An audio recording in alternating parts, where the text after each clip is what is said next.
Fala pessoal, Alípio Dias por aqui, sejam bem-vindos a mais um vídeo aqui do canal. Nesse vídeo eu quero apresentar para vocês o fundo de recebíveis imobiliários, o CRI da Kinea Securities, que é o KNSC11, tá? Vocês estão vendo aí na tela o gráfico dele nos últimos anos. No ano de 2023, se a gente olhar aqui, ó, ele entregou uma rentabilidade de praticamente 17, 20% aqui ao ano, considerando cotas mais dividendos. No ano de 2024, ele ia bem também, entregando em torno de 11,5%, mas devido a todos os acontecimentos de final de ano, preocupação com o ambiente fiscal, alta do dólar, fuga para renda fixa, o fundo apresentou bastante volatilidade aqui nos últimos dias do ano e aí acaba encerrando com uma rentabilidade bem modesta, né, de 4,5% mais ou menos, 4% no ano. Tá? E aqui a gente vai passar pelo site da gestora para ver algumas informações. Eu acho que alguns pontos educacionais aqui vão ajudar vocês a tomarem decisões, não só para a compra desse fundo ou para não compra desse fundo, como para a compra de outros também, tá bom? Eu estou no site aqui da gestora, sempre que eu vou comprar um fundo imobiliário e quero dar uma olhada, eu digito o código e escrevo asset, tá? Então eu caí aqui no KNSC11, que é esse fundo deles. Eu percebi aqui que esse fundo ele é bastante recomendado pelas corretoras, tá? Por quê? Primeiro porque ele tem uma altíssima liquidez, ele negocia muito no intraday, no dia a dia. Então isso permite que os gestores consigam entrar e sair de posições relevantes, tá? Esse fundo também ele não tem obrigação de ficar posicionado em IPCA, em GPM ou CDI. Então ele pode ficar se posicionado nos três indexadores, ou apenas em dois, ou apenas em um, à medida que o gestor decidir a maneira que seja mais atrativa, tá? Esse fundo se deu início em 2020, já vão se completando 5 anos, um histórico até não muito grande, mas a gestora é bem reconhecida, né? A Kinea é bastante respeitada no mercado, uma taxa de administração um pouco acima até das demais taxas de fundos de CRIs, né? Mais 1,20% ao ano. Se justifica a taxa, eu acho que devido à diversificação de ativos e gestão profissional, e também não há taxa de performance, tá? Aqui nesse gráfico eu acho que a gente pode já tirar um aprendizado bem legal, porque no site da gestora ele mostra, eu vou aumentar aqui para que vocês possam enxergar melhor, ele mostra aqui a linha em verde a cota a mercado e a linha azul a cota patrimonial. Então perceba que ao longo de 2024, por vários períodos do ano, a cota a mercado negociava acima da cota patrimonial, ou seja, os preços não estavam com desconto frente à cota patrimonial. Eu sei que muita gente deve ter acumulado cotas aqui nesse período e não deve ter gostado dessa queda que enfrentou ao longo do ano. Eu sei que olhar o gráfico pronto é engenheiro de obra pronta, quase, né? Fazer críticas depois de tudo isso que aconteceu, mas eu acho que vale o aprendizado para moldar o nosso comportamento frente ao mercado. Quando as cotas estão num preço acima da cota patrimonial, eu sei que a mercado pode continuar subindo e a gente capturar uma alta interessante, mas eu acho que esse é um período que vale acumular dividendos, colocar em caixa, CDI, Selic, para esperar a oportunidade, porque a oportunidade ela apareceu. Olha aqui quanto o mercado descontou e ficou até num preço irracional frente à cota patrimonial. Então aqui praticamente R$ 1 de desconto, né, o que é muita coisa frente a essa cota. Percebam que depois aqui o preço ajustou, né, já voltou aqui, né, nos últimos dias a cota subiu coisa de 15%, praticamente entre 12% e 15%, voltando ao mesmo valor se equiparando, né, a cota patrimonial à cota de mercado, que é esse movimento aqui, não. Como vocês podem observar no gráfico, é essa alta aqui, que se a gente pegar aqui em 6 pregões aqui, ó, foram praticamente 12% de alta em 6 pregões, tá? Então aqui o mercado deu uma oportunidade de compra, desde que seja adequado ao seu perfil, que você conheça o fundo, que você saiba o que está fazendo, tá? Mas realmente se apresentou uma oportunidade de aproveitar esses dividendos que foram acumulados ao longo do tempo e agora sim sair comprando, tá? Poderia não ter acontecido e a gente ter perdido o movimento de alta, tá? Poderia, tudo pode. A verdade é que não tem uma verdade absoluta, tá? O que existe é o nosso comportamento frente à oportunidade de mercado e as atitudes que a gente toma. Então, aqui era uma oportunidade de compra? Era. Tomou a decisão e comprou? Se comprou, comprou bem, tá?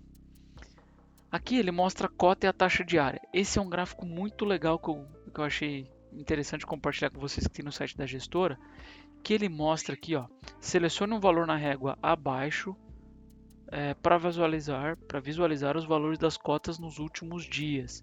Então a gente seleciona um preço, imagina assim, ó, você pagou R$10 na cota, R$10,83.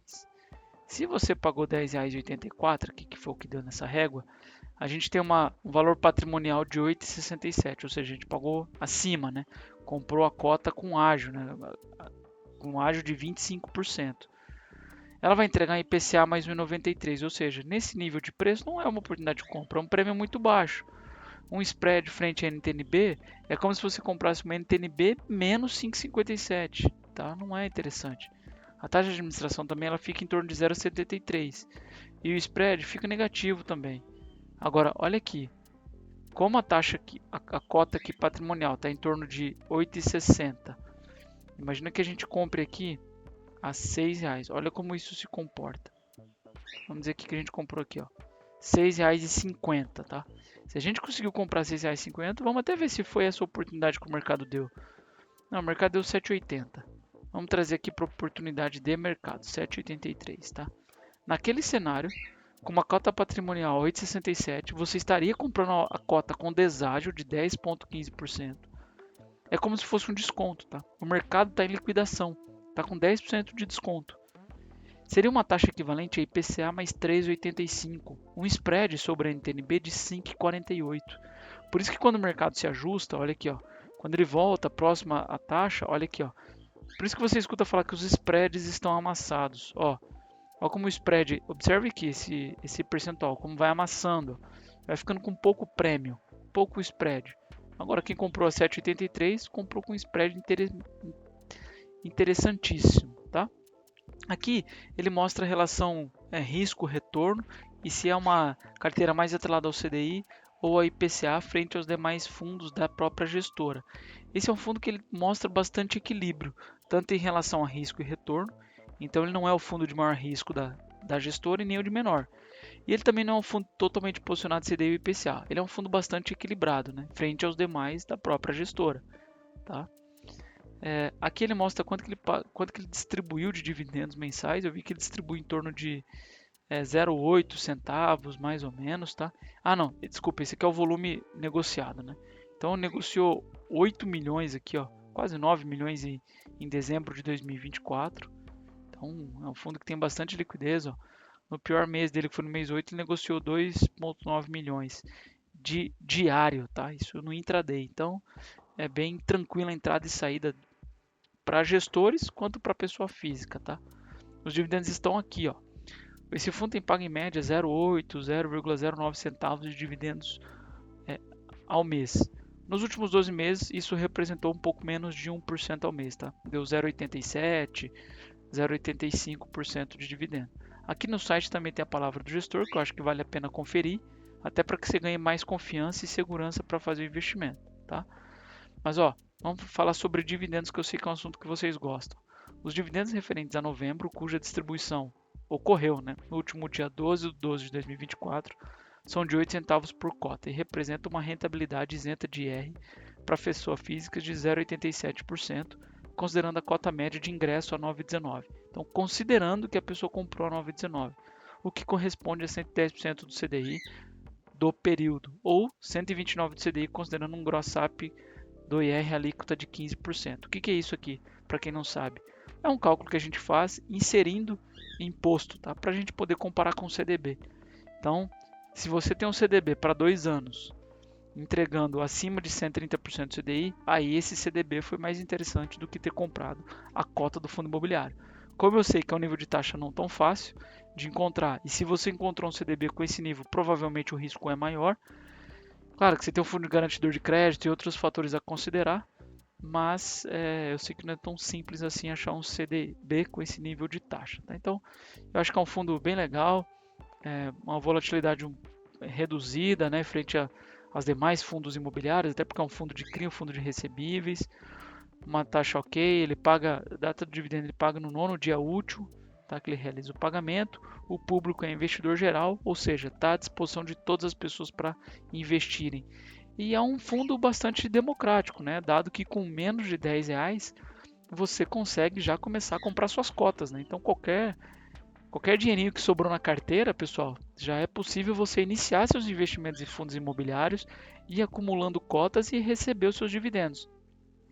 Ah, Lipe, mas eu investi R$10 e recebi 8 centavos, isso não é nada. E realmente, isso não vai mudar a sua vida.